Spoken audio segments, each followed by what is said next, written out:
TV now स्वदेश पर मैं हूं आपके साथ पूजा त्रिपाठी और आप देख रहे हैं आज का बाजार। और इस शो में हम देंगे आपको दिन भर का एक क्विक रिकैप, आज किस तरह का एक्शन देखने को मिला दिन भर बाजार में, इस पर आगे बात करेंगे। और साथ ही दिन के दौरान अहम खबरें कौन कौन सी आई, कौन से स्टॉक्स में एक्शन था, इस पर भी हम आगे बात करेंगे। लेकिन सबसे पहले शुरुआत कर लेते हैं बाजार के एक क्विक चेक से। और आज के बाजार को देखें तो शानदार तेजी देखने को मिली। आज ग्लोबल संकेत भी काफी मजबूत थे, उसके चलते हमने देखा कि अपने दिन के ऊपरी स्तर पर मार्केट बंद हुए। बैंक निफ्टी की बात करें तो यहाँ पर 135 अंकों की तेजी देखने को मिली। वही निफ्टी में 114 अंकों की मजबूती आज देखने को मिली है। मार्केट ब्रेड भी पॉजिटिव था और ज्यादातर शेयर्स आज हरे निशान में कारोबार कर रहे थे। कैप और स्मॉल कैप इंडेक्स से भी काफी अच्छा कंट्रीब्यूशन आज देखने को मिला। तो स्टॉक स्पेसिफिक एक्शन और सेक्टर स्पेसिफिक एक्शन भी मजबूत था। पहले उन स्टॉक्स को हाईलाइट करते हैं जहां पर कि आज अच्छी मजबूती थी और आज फोकस में थे रियल्टी स्टॉक्स, वहां पर शानदार तेजी देखने को मिली। और हमने देखा सोभा, प्रेस्टीज एस्टेट्स, मैक्रोटेक डेवलपर्स जैसे स्टॉक्स आज अच्छी मजबूती के साथ कारोबार कर रहे थे। और रियल्टी इंडेक्स भी देखेंगे तो करीब 3% की मजबूती वहां पर देखने को मिली है। अगर ऑटो को छोड़ दे तो सभी के सभी सेक्टर आज हरे निशान में ही कारोबार कर रहे थे। ऑटो स्टॉक्स में आज हल्की कमजोरी हमने देखी।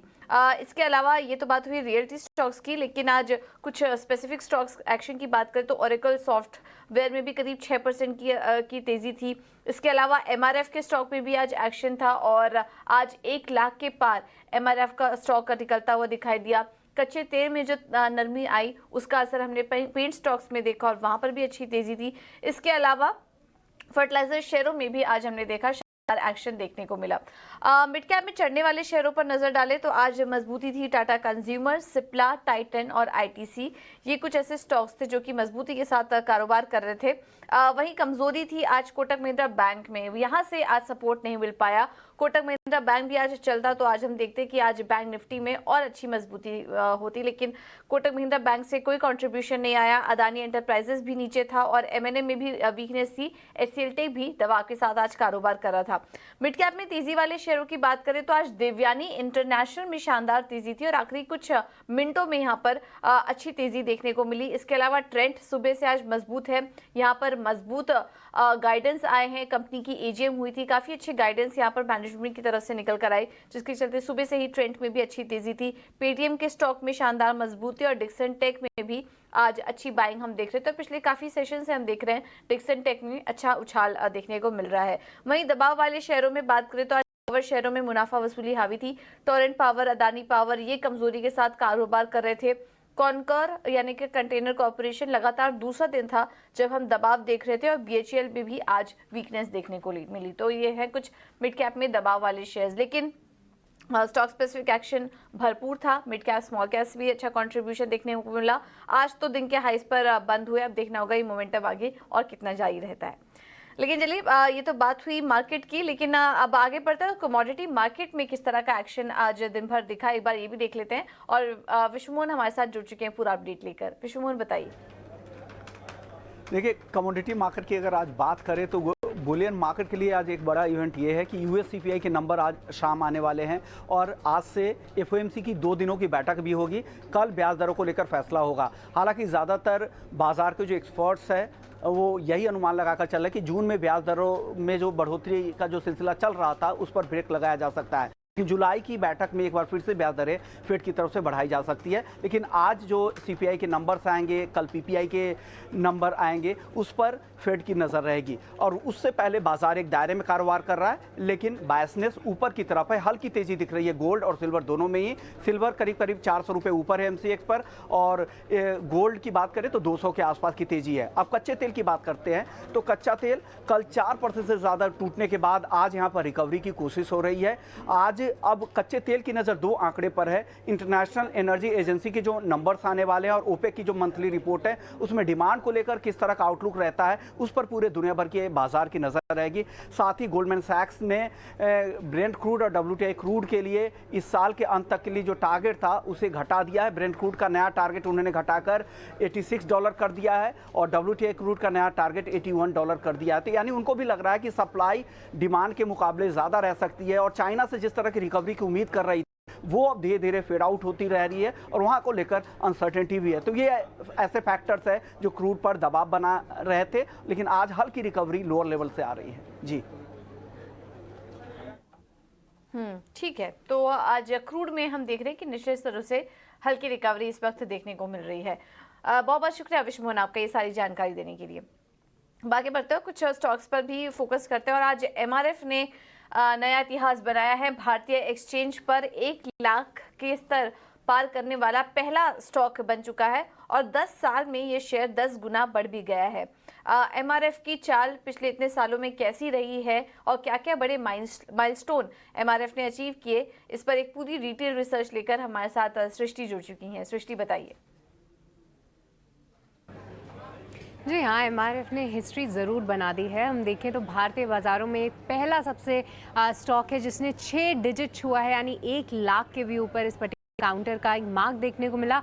आज कैश में लेवल्स देखने को मिलते। कुछ समय पहले आपको याद होगा कि एफएनओ में एमआरएफ के स्टॉक ने 1 लाख का लेवल छुआ था, पर आज कई सारे इन्वेस्टर्स को खुश करता हुआ नजर आएगा, क्योंकि जो इन्वेस्टर्स लॉन्ग टर्म जर्नी का पार्ट रहे हैं एमआरएफ के, उनको ज़रूर बेहतरीन प्रॉफिट्स हुए होंगे। पर एक खास वजह कि एमआरएफ का शेयर इतना महंगा दिखता है, प्राइस के लिहाज से, वैल्यूएशन के लिहाज से मैं बात नहीं कर रही हूँ, वो ये है कि कंपनी ने आज तक कभी भी कोई ना स्टॉक स्प्लिट किया है, ना कोई बोनस दिया है, तो कभी भी अपने शेयर प्राइस की वैल्यू उन्होंने कम नहीं की है, जिसके चलते आप एमआरएफ का शेयर 1 लाख का स्तर देखेंगे। आपकी स्क्रीन पे दिख रहा होगा कि किस तरीके के जो बेंचमार्क्स उस पर्टिकुलर काउंटर ने छुए थे, कब 1000, 10,000 और फिर कब 75,000, 90,000 और आज हम देखें जून के महीने में 1 लाख का भी स्तर इस काउंटर ने छुआ है। पर पहले की अगर जर्नी देखें तो वो भी फिनोमिनल रही है। पिछले 10 साल में शेयर में करीब 21% की साल दर साल बढ़ोतरी देखने को मिली है। और इसके अलावा अगर कंपनी के फाइनेंशियल्स भी देखें तो वहाँ पे भी अगर हम साल दर साल देखें तो कंपनी की आय 10% से बढ़ती हुई नजर आई है। और साथ ही पिछले 10 साल में कंपनी का जो प्रॉफिट है वो साल दर साल 3% से ग्रो करता हुआ नजर आया है। अब एमआरएफ को कंपेयर कर लेते हैं बाकी टायर स्टॉक्स में, तो वहाँ पे हम देखेंगे कि आय के ग्रोथ फ्रंट पे थोड़ी सी अंडर परफॉर्मेंस जरूर रही है। यहाँ पे पिछले 30 साल का डेटा अगर हम कंपेयर करें तो बालाकृष्ण इंडस्ट्रीज ये पर्टिकुलर काउंटर के जो अर्निंग्स हैं वो अच्छे तरीके से आगे आते हुए दिखे हैं। हालांकि एमआरएफ लीड ही कर रहा है, सेकंड नंबर पे यहाँ पे दिख रहा है, पर निफ्टी कंपनीज में कई सारी ऐसी कंपनीज आपकी स्क्रीन पे दिखेगी जहाँ पे एमआरएफ ने पिछले 30 सालों में अर्निंग्स के लिहाज से बेहतरीन प्रदर्शन किया है। आप देख सकते हैं स्क्रीन पे आईटीसी, एलएनटी, ग्रासिम, एसबीआई जैसे नाम यहाँ पे शामिल हैं। और आखिरी में अगर बात करें कि एमआरएफ के प्रमोटर की हिस्सेदारी, तो वो भी ओवर द इयर्स बढ़ती हुई नजर आई है, जहाँ पे 25% का हिस्सा वो साल 2001 में रखते थे, अब 28% होल्ड करते हैं। तो ये फैक्टर्स हैं और ये जर्नी है एमआरएफ की, पर शानदार कहेंगे क्योंकि पिछले भारत में ज़रूर एमआरएफ ने आज एक इतिहास रचा है। बिल्कुल, तो ये थी एमआरएफ के लाख रुपए तक जाने की कहानी। लेकिन आइए अब आपको एमआरएफ के एक ऐसे निवेशक से मिलाते हैं जिन्होंने 1989 में इस शेयर को खरीदा था मात्र 44 रुपए के भाव पर, और 34 साल में उनके निवेश में करीब 2200 गुना से ज़्यादा का मुनाफा उनको मिल चुका है। तो आइए उनसे आपको मिलवाते हैं और अनुराग शाह हमारे साथ जुड़ चुके हैं उनके साथ कॉन्वर्सेशन करते हुए। आइए आपको दिखा देते हैं ये क्लिपिंग। एमआरएफ के शेयर ने आज 1 लाख का स्तर छू लिया है और स्टॉक एक्सचेंज के इतिहास में पहला शेयर है जिसने 1 लाख का स्तर छुआ है। और इस शेयर के जो निवेशक है, रिटेल निवेशक बड़ी मुश्किल से खोजने पे मिलते हैं, लेकिन हमारे साथ एक रिटेल निवेशक है जो कई सालों से इसके शेयर होल्डर है, उन्हीं से समझने की कोशिश करता हूँ। आपने कब एमआरएफ के शेयर लिए थे और कितने शेयर लिए थे, अगर आप ये बता पाए, और कितने रुपए में लिए थे और अभी तक कितना आपको मुनाफा हुआ है? हमने, हमारे फैमिली ने परचेज किए थे 1989 अराउंड 45 रुपीज़। उसका सीधा 2200% इंक्रीज ऑन कैपिटल हुआ है। उसका कारण ये है कि हम लॉन्ग टर्म इन्वेस्टर है और एमआरएफ पहले से टायर इंडस्ट्री का लीडर रहा है और डाइवर्सिफाइड इन्वेस्टमेंट में मानते हैं, तो उसको हमने होल्ड किया था। नहीं, आपने कहा कि आपने ये शेयर लिए, आपके फैमिली ने लिए, क्योंकि अगर फैमिली ने लिए तो आपके पिताजी से आपके पास है, या फिर आपने खुद ने खरीदे थे 44 रुपीज़ के भाव में? परचेज किया था पिताजी ने, क्योंकि मैं तब काफ़ी यंग था तब, और ये मेरे मदर के नाम के है, तो we are in a one joint family. तो पापा ने परचेज किए थे because I was very young, लेकिन उसका कारण कि we believe in long term investment, और जो सेक्टर है उसके अंदर we believe in investing in blue chip company. तो एमआरएफ ये सेक्टर का नंबर 1 स्टॉक और ब्लू चिप स्टॉक, और आज ऑलमोस्ट सेंसेक्स भी near to all time high है, और ये जो एमआरएफ ने 1 लाख रुपीस क्रॉस किया, तो मेरे हिसाब से स्टॉक मार्केट इंडिया की हिस्ट्री में ये पहली बार हो रहा है कि कोई स्टॉक 1 लाख क्रॉस किया हो। तो क्या अब 44 रुपए से 1 लाख का स्तर आपके शेयर में आ गया है, तो अब भी आप बने रहेंगे या आप इससे एग्जिट कर लेंगे, और कितना डिविडेंड मिला है इस शेयर से आपको? ऑलमोस्ट डिविडेंड जो आया है इतने साल, उसमें हमारा कॉस्ट निकल गया है, तो जो अभी है मेरे पास वो ऑलमोस्ट फ्री के शेयर्स है, हमने पकड़ के रखे, और आगे हमें विश्वास है कि कंपनी अभी कुछ स्प्लिट बोनस कोई पॉजिटिव अनाउंसमेंट करेगी, आगे भी हम ये स्टॉक को पकड़ के रखेंगे because they are doing very well. तो ये एमआरएफ के जो शेयर होल्डर हैं, जिनका मानना है कि आगे भी ये जो है शेयर अभी 1 लाख के स्तर छूने के बाद भी उसे एग्जिट नहीं करेंगे और लॉन्ग टर्म स्ट्रेटजी के अंतर्गत इसमें बने रहेंगे। बिल्कुल, तो ये थी एमआरएफ के शेयर होल्डर्स और एमआरएफ की 1 लाख छूने की कहानी। लेकिन चलिए अब आगे बढ़ते हैं, और एक और स्टॉक आज फोकस में था, वो है जी एंटरटेनमेंट का। सेबी के फैसले के बाद हमने देखा कि जी एंटरटेनमेंट के प्रमोटर्स ने सैट में अर्जी दी है। खबर पर और जानकारी ले लेते हैं, हमारे साथ अंकुर मिश्रा जुड़ चुके हैं पूरी डिटेल्स के साथ। अंकुर, बताइए। जी हाँ, सिक्योरिटीज़ अपीलेट ट्रिब्यूनल में पहुंच गए हैं पुनीत गोयनका और सुभाष चंद्रा। हमें जो जानकारी मिली है उसके मुताबिक सैट ने आज फिलहाल तो इस पे हियरिंग नहीं की, लेकिन पुनीत गोयनका जी ने ज़रूर दलील की। जो काउंसिल से उन्होंने सैट में बोला कि जो प्रिंसिपल्स ऑफ नेचुरल जस्टिस है उसके खिलाफ है जो सेबी का ऑर्डर, कोई भी शो कॉज नोटिस नहीं दिया गया था उन्हें। आपको हम याद दिला दें कि सोमवार को सेबी ने एक और इंटरिम ऑर्डर पास किया जिसमें बोला गया कि पुनीत गोयनका और सुभाष चंद्रा दोनों ही किसी भी की मैनेजरियल पोजीशन होल्ड नहीं कर सकते किसी भी लिस्टेड कंपनी में, और ऐसा इसलिए हुआ है क्योंकि सेबी की इन्वेस्टिगेशन में पता चला है कि बहुत सारी अनियमितताएं रही हैं जी में। ये मामला 2019-2020 से चेक किया गया और यहाँ पर पाया गया कि कॉर्पोरेट गवर्नेंस के इश्यूज थे, यहाँ पर साइफनिंग ऑफ फंड्स के भी आरोप थे।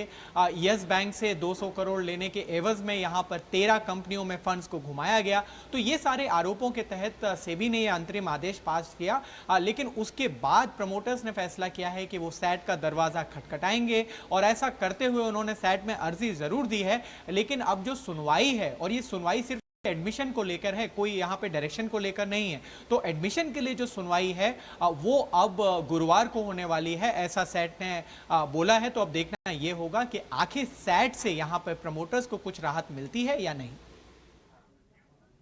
बिल्कुल, बहुत बहुत शुक्रिया अंकुर आपका ये सारी जानकारी देने के लिए। अब बात करते हैं ट्रेंड की, और स्टॉक में भी आज हमने देखा कि शानदार तेजी देखने को मिली है। इस तेजी के पीछे की वजह क्या है, बताने के लिए वामाक्षी हमारे साथ जुड़ चुकी हैं। वामाक्षी, बताइए। जी बिल्कुल, ट्रेंड फोकस में है। हम देख रहे हैं कि कंपनी ने अपना एनुअल जनरल मीटिंग होल्ड किया था कल, और उसी से हम देख रहे हैं कुछ की टेकअवेज आए हैं। आइए देखते हैं कंपनी का क्या कहना है। कंसोलिडेटेड रेवेन्यूज़ ने 10,000 करोड़ का मार्क क्रॉस किया है FY23 में। कंपनी की स्ट्रैटेजी है कि वैल्यू प्रोडक्ट्स पर वो फोकस करेंगे, और अगर हम देखें कि उनके जो ग्रॉस मार्जिन्स है हाई रॉ मटेरियल के चलते यहाँ पर ज़रूर इम्पैक्ट आता हुआ नज़र आ रहा है, मगर ऑपरेटिंग लेवरेज के चलते उनका ईबिटा मार्जिन सुधरा है। भी काफ़ी अच्छा प्रदर्शन किया है, मार्केट शेयर गेन किया है कंपनी में, और उसी के साथ मार्केट शेयर गेन करने के साथ उनकी प्रॉफिटेबिलिटी भी सुधर रही है। इनफैक्ट ज़ूडियो सेगमेंट अब 40% कंट्रीब्यूट करता है स्टैंड अलोन रेवेन्यूज़ को। पहले इसका कंट्रीब्यूशन सिर्फ 16% था FY20 में। स्टोर एडिशन की बात करें तो पहले के काफ़ी अग्रेसिव है और आगे चलते भी काफ़ी अग्रेसिव रहने की उम्मीद है। 30 स्टोर्स वेस्ट साइड के ऐड कर रहे हैं, 200 स्टोर ज़ूडियो के और 10 स्टोर समोह के FY24 में, और इसके लिए टोटल टोटल केपेक्स उन्हें लगेगा करीब 800 करोड़ का, जो लार्जली इंटरनली फंड होगा। इसके अलावा कुछ नए इंजन्स भी नज़र आ रहे हैं ग्रोथ के लिए, जिसमें से एक की इंजन रहेगा स्टार, मेनली उनके क्लस्टर स्ट्रैटेजी, वैल्यू ऑफरिंग्स और ओमनी चैनल की स्केल अप के चलते। इसके अलावा जो कुछ नए सेगमेंट्स हैं, उत्साह और मिसमू, ये भी एक्सपेंशन के लिए अब तैयार हैं। कंपनी ने रिसेंटली फोरे किया था एथनिक वेयर सेगमेंट में समूह के साथ, और इनफैक्ट ये अपना एथनिक वेयर में और भी अपना प्रेजेंस बढ़ाना चाहते हैं। करीब 100 स्टोर्स आएंगे समूह के अगले कुछ सालों में। तो ओवरऑल इन सारे पॉजिटिव कमेंट्री के चलते ट्रेंड फोकस में है, और इनफैक्ट स्टॉक ने आज ऑल टाइम हाई भी हिट किया है। बिल्कुल, बहुत बहुत शुक्रिया कामाक्षी आपका ये सारी जानकारी देने के लिए। अब आगे बढ़ते हैं। सरकार एथेनॉल ब्लेंडिंग का लक्ष्य बढ़ा सकती है। सूत्रों के मुताबिक एथेनॉल ब्लेंडिंग का लक्ष्य 20% से ऊपर किया जा सकता है। इस खबर पर और जानकारी देने के लिए हमारे साथ प्रकाश प्रियदर्शी जुड़ चुके हैं। प्रकाश, बताइए। देखिए, सूत्रों के हवाले से हमें एक्सक्लूसिव जानकारी मिल रही है कि सरकार 2025 के बाद 20% एथेनॉल ब्लेंडिंग का जो टारगेट है उसको बढ़ा सकती है, और इस मसले पर चर्चा जो है वो शुरू हो गई है। सूत्र हमें बता रहे हैं कि पेट्रोलियम मंत्रालय ने इस मसले पर ऑटो मैन्युफैक्चरर्स के साथ एक बैठक की है, जिसमें ऑटो मैन्युफैक्चरर्स ने सरकार को इस बात की जानकारी दी है कि जो न्यू इंजन्स हैं वो हायर ब्लेंडिंग ग्रेड के लिए तैयार हैं, उसमें रेट्रोफिटिंग की ज़रूरत नहीं पड़ेगी। लिहाजा अगर एथेनॉल ब्लेंडिंग के टारगेट को 20% से बढ़ाया भी जाता है तो कोई दिक्कत नहीं होगी। ऑटो मैन्युफैक्चरर्स ने सरकार को इस बात की भी जानकारी दी है कि वो E85 टाइप के जो इंजन्स हैं उसकी मैन्युफैक्चरिंग को लेकर तैयार है। इनफैक्ट इसकी मैन्युफैक्चरिंग पहले से हो रही है एक्सपोर्ट पर्पस के लिए, बट वो डोमेस्टिक मार्केट में भी इसकी सप्लाई को लेकर तैयार है। तो जाहिर तौर पे इसको ध्यान में रखते हुए सरकार अब 20% एथेनॉल ब्लेंडिंग के टारगेट से आगे सोचने लगी है, और इसका मकसद ये है कि अगर इसमें बढ़ोतरी की जाती है तो जाहिर तौर पे सरकार का जो ओवरऑल ऑयल इंपोर्ट बिल है उसमें कमी आ सकती है। जहां तक एथेनॉल ब्लेंडिंग टारगेट का सवाल है तो उम्मीद ये की जा रही है कि मौजूदा एथेनॉल सप्लाई ईयर में 12% के टारगेट को हासिल कर लिया जाएगा, और 20% का जो टारगेट है वो 2025 तक है। इसके लिए सरकार एथेनॉल प्रोडक्शन को बढ़ावा देने के लिए एक नई रणनीति पर काम कर रही है। ये योजना भी तैयार की जा रही है कि जो एथेनॉल प्रोड्यूसर्स हैं उनको ज़्यादा इंसेंटिव्स दी जाएगी। एथेनॉल सप्लाई ईयर 2023-24 के लिए जो एथेनॉल के प्राइसेस है उसमें भी बढ़ोतरी की जा सकती है, और साथ ही साथ सरकार ने एक इंटर मिनिस्ट्रियल प्लान भी तैयार किया है ताकि एथेनॉल प्रोडक्शन में तेज़ी लाई जा सके। इस बात का अनुमान लगाया गया है कि 20% का जो एथेनॉल ब्लेंडिंग का टारगेट है वो हासिल करने के लिए कम से कम 1016 करोड़ लीटर एथेनॉल की ज़रूरत होगी। बिल्कुल, बहुत बहुत शुक्रिया प्रकाश आपका ये सारी जानकारी देने के लिए। चलिए, फिलहाल इस बुलेटिन में इतना ही, लेकिन आप बने रहिए हमारे साथ। खबरों का सिलसिला आगे भी जारी रहेगा। नमस्कार।